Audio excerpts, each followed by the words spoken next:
Assalamualaikum students, this is me Afshin Ahmed. Most welcome to my YouTube channel Dear Sir Afshin.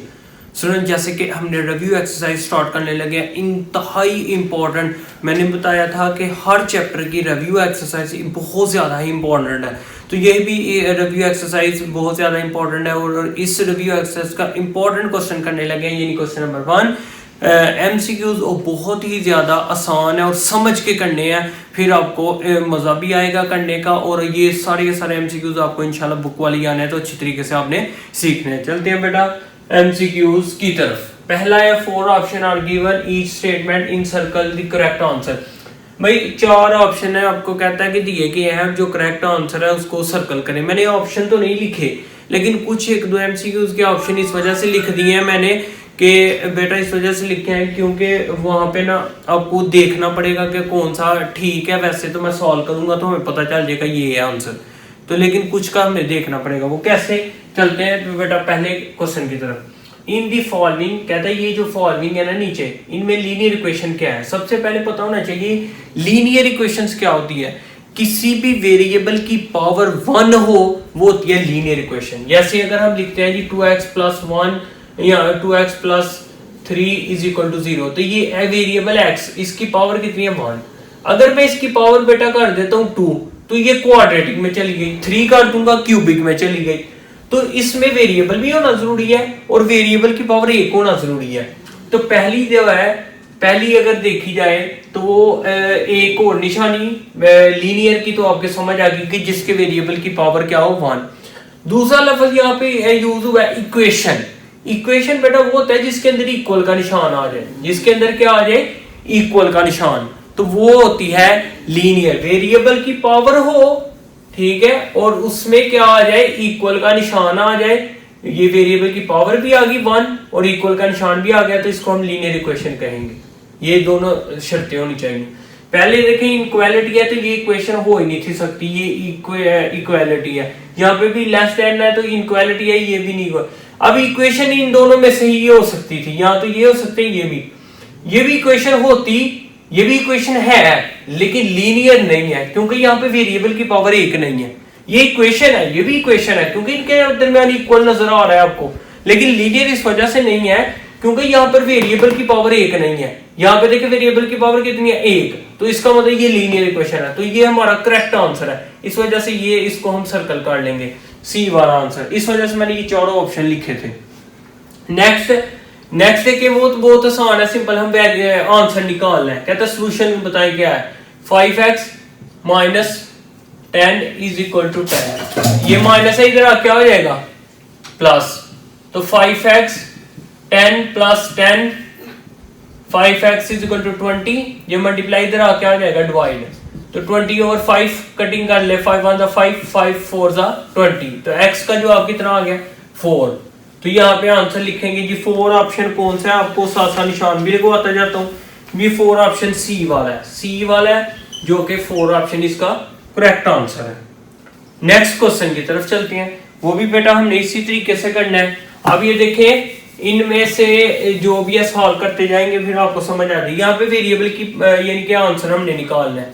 जैसे हमारे पास है जी 7x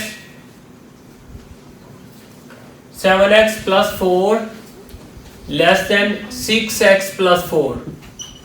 variable को एक side पे करते हैं। 7x ये प्लस इधर आके माइनस हो गया, और ये 4 ये प्लस इधर आके आ जाएगा माइनस। तो 7 में से 6 निकालें तो 1 आता है, तो 1 साथ ही होता है, सिर्फ x लिख देंगे, इधर आ जाता है 0। मतलब x का जवाब जो है वो हमारे पास क्या आता है 0। x का जवाब हमारे पास क्या आता है, एक मिनट में देख लो, यहाँ पे ना 4 नहीं है, यहाँ पे हमने गलती, यहाँ पे 6 है, तो यहाँ पे क्योंकि उस हिसाब से आंसर, यहाँ पे अगर 6 आ जाएगा ना तो फिर इधर आकर माइनस ये 2 आ जाएगा, आंसर क्या आ जाएगा 2।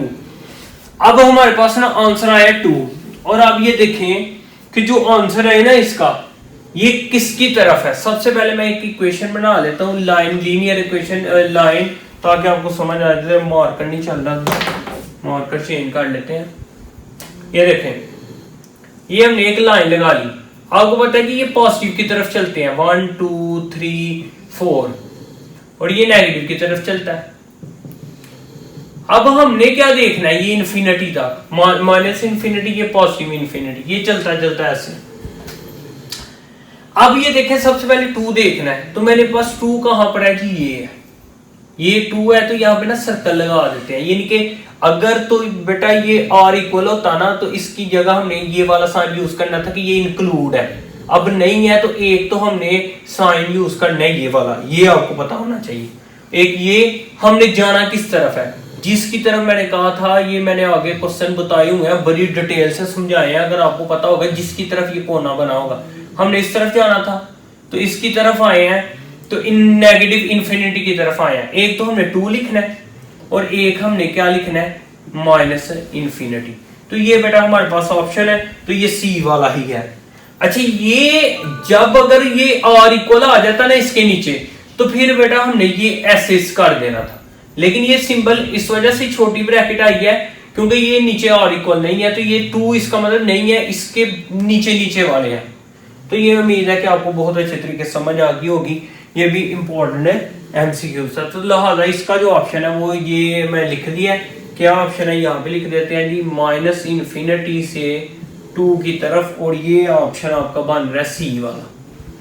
तो ये आगे ये स्क्रीनशॉट ले लिया करें ना, तो फिर आपको बाद में भी आप देख सकते हैं, ठीक है, या वीडियो सेव कर लिया करें।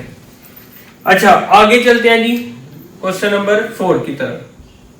A vertical line divide the plane into, जब ये देखें एक लाइन हो ना कोई भी, उसको वर्टिकल लाइन जब डिवाइड करती है ना, वो कितने प्लेन बन जाते हैं, वहां पे ना 2 हाफ प्लेन बन जाते हैं। मतलब कि जब भी डिवाइड करेगी तो 2 हाफ प्लेन बन जाएंगे, एक ये प्लेन बन जाएगा, एक ये बन जाएगा।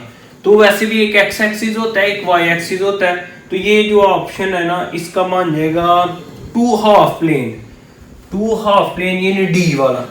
इसका जो ऑप्शन है वो है डी वाला, 2 हाफ प्लेन, इसका ऑप्शन ठीक हो गया। इसके बाद है जी 5वां, the equation formed from the linear inequality is called. ये तो बेटा डेफिनेशन है जी, जब भी आपको पता था कि हम इक्वेशन बनाते थे, हर लीनियर इनइक्वालिटी जो भी होती थी, जैसे ये लिखा हुआ 4x - 2, सबसे पहला जब भी पॉइंट निकालना होता था, देखो इक्वेशन बनाते थे, इक्वेशन कैसे बनाई जाती थी, ये वाला लफ्ज इस्तेमाल करके, एसोसिएटेड इक्वेशन। क्या लफ्ज इस्तेमाल किया जाता था, फिर हम इसके दरमियान सिर्फ और सिर्फ इक्वल का निशान लगाते थे। क्या लगाते थे, इक्वल का निशान। तो वो यही कह रहा है कि द इक्वेशन फॉर्म्ड, जब इक्वेशन बनाते हो आप, तो फिर क्या करते हैं, किससे बनाते हो, लीनियर इक्वालिटी से बनाते हो, इक्वेशन बनाते हो, तो क्या यूज करते हो उसको।